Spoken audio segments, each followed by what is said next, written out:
নমস্কার বন্ধুরা, সুভদ্রাদির কিচেনে আপনাদের সকলকে স্বাগত। আশা করি সকলে ভালো আছেন, সুস্থ আছেন। বর্ষা শুরু হয়ে গেছে আর বাজারে আম শেষ হতে চলল, আর এসে গেছে কিন্তু কাঁঠাল। কাঁঠাল এমনি আমরা খুব একটা সবাই পছন্দ করি না, তবে কাঁঠালের দানা কিন্তু আপামর সবাই কিন্তু আমরা খুব পছন্দ করি। দানা দিয়ে নানা রকম রেসিপি বানানো যায়। বিশেষ করে শুটকি মাছ দিয়ে কাঁঠালের দানা দিয়ে একটা ভর্তা বা বাটা করা হয়, যেটা আমরা নোয়াখালী স্টাইলে বানাই। আমার শ্বশুরবাড়ি যেহেতু নোয়াখালী জেলায়, তাদের থেকেই শেখা, আমার শাশুড়ি মায়ের থেকে। সেই রান্নাটা আজকে করব বলে ভেবেছি। কর্তামশাইয়ের আসলে আবদার, মায়ের হাতের রান্নাগুলো এখন বুড়ো বয়সে এই গিন্নিকে দিয়ে করানোর চেষ্টা। যাই হোক, তার জন্য আমি প্রথমে কাঁঠালের দানাগুলো তো কাঁঠাল থেকে ছাড়িয়ে ভালো করে ধুয়ে শুকিয়ে রেখে দিয়েছিলাম, সেইগুলোকে এবার করলাম। কাঁঠালগুলোকে একটা চাটু বসিয়ে তাতে শুকনোভাবে সেঁকে নিলাম। তার মধ্যে দিয়ে দিয়েছিলাম 4-5টা লাল লাল পাকা লঙ্কা ছিল, আর 8-10টা রসুন। সঙ্গে দিয়েছিলাম বেশ কয়েকটা চিনেবাদাম। এইটা একটু নাড়াচাড়া করে নিভিয়ে রেখেছি। এদিকে শুটকি মাছ বা শুকনো মাছ যাই বলুন, সেই মাছ আমার কাছে 2 ধরনের ছিল, গাং মোরলা আর এমনি দেশি মোরলা। 2 ধরনের মাছই অল্প অল্প করে নিয়েছিলাম। বিশেষ করে বড় মাছটা একটু আঁশ ছিল, সেই আঁশগুলোকে একটু ভালো করে শুকনো অবস্থাতেই আমি নখ দিয়ে খুঁটে তুলে নিয়েছিলাম। এবারে গ্যাসে একটুখানি গরম জল করে নিয়ে কড়াইতে তাতে একটুখানি নুন ফেলে দিয়ে এবারে দিয়ে দিয়েছিলাম সেই মাছগুলোকে।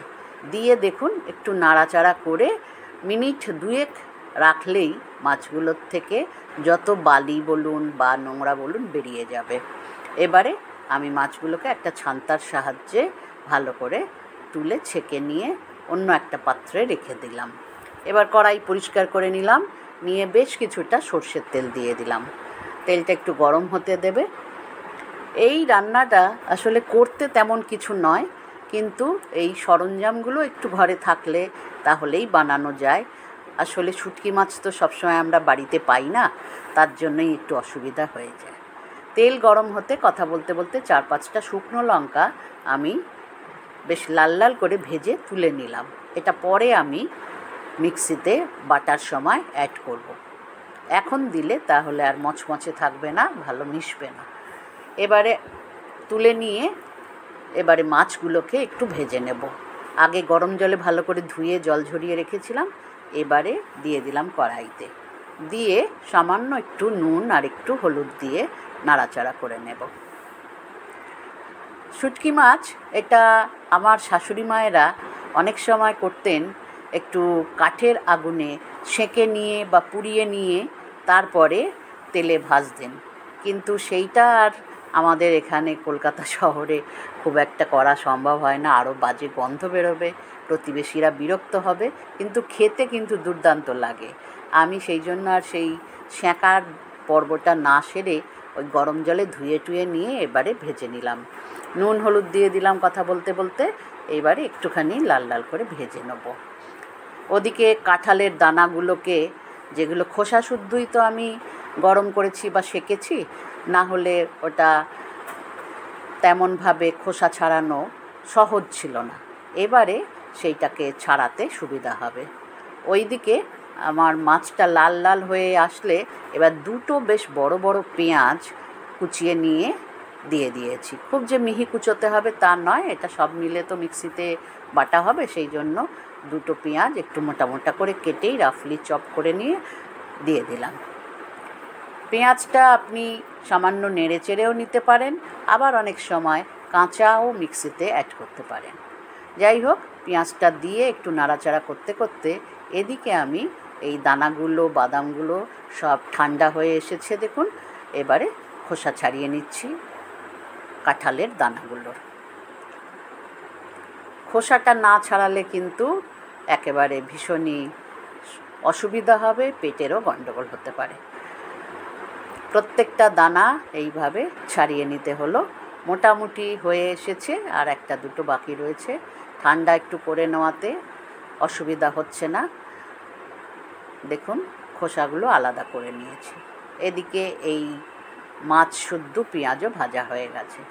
এবারে আমি সব দানাগুলোকে দিয়ে দিলাম মিক্সিতে। বাকি সমস্ত উপকরণ দিয়ে দেবো, দিয়ে মোটামুটি করলে একটু বেটে নিলে, তবে বাটতে কিন্তু মিক্সিতে হলেও অনেকটা সময় লাগে, একটু ধৈর্য ধরে বাটতে হবে।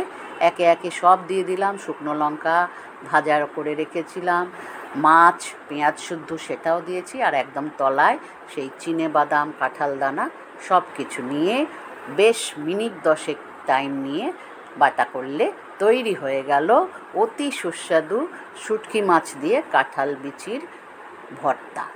গরম ভাতের সঙ্গে তুলনা হয় না বন্ধুরা, একবার করে দেখবেন এই সিজনে। ভালো লাগলে অবশ্যই চ্যানেলটিকে কিন্তু একটু সাবস্ক্রাইব করতে ভুলবেন না, আর শেয়ার যতটা করবেন বা লাইক যতটা করবেন ততটাই আমাদের পক্ষে একটুখানি ভালো হয়। বন্ধুরা কমেন্ট করতে ভুলবেন না। দেখুন ওপর দিয়ে একটা লাল লঙ্কা দিয়ে গার্নিশ করে দিলাম কাঁঠাল দানা দিয়ে শুটকি মাছের ভর্তা। ভালো লাগলে বন্ধুরা অবশ্যই কিন্তু এটা করে খাবেন আর শেয়ার করবেন বন্ধু।